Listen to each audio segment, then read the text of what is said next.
And then to just add to that, do you have a story to share from a teacher's perspective in any school district or setting that you've worked in? Sure. So, working at Keithley Middle School, working with gang families, working in environments where there aren't families that have had a lot of higher education, don't have a lot of money, you become a behavior expert or or you suffer as an educator. So I had to learn how to behavior manage my classroom.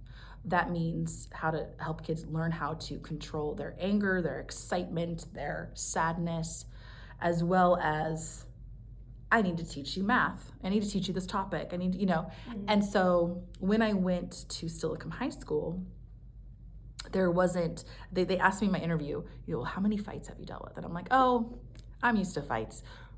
One, should teachers be like, oh, I'm used to fights?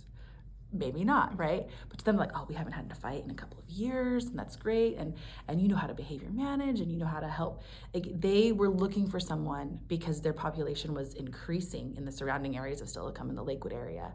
They were getting more of these kids that had what we call high ACEs, which is more kids that have different backgrounds and trauma, and generally speaking, are within our less socioeconomic status, which also tends to correlate with our kids that are more brown. And more boys. So the challenge became, okay, and we want to hire you because you are able to help these types of kids. And then I realized that was really my niche, and I connected a lot with kids that home life wasn't so great for lots of different reasons, one of them being money. And so I remember one year the administrator said, listen, you're the only teacher that can handle these particular kids. These kids are not responding well to other teachers. They're just being jerks to them. They want to fight all the time. They've got some aggression. So we're going to create a class where they're kind of all with you. Now, whether that was good or bad or 100% realistic, I don't know. But I ended up with a small class, which is great, 14 kids. 12 of them were boys and 2 of them are girls. I was the only other female, and I was the only white person in the room. Now, I was studying socioeconomic status and this topic right now. And so I had to look up the information, because just because you're not white doesn't mean that you're poor, and just because you're white doesn't mean that you're rich. But it's very interesting, the more we look at it, how much race can correlate with socioeconomic status.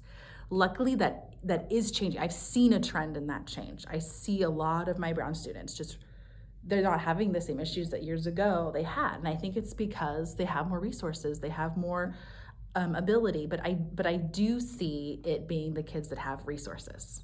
So when a kid has resources, they're able to achieve more.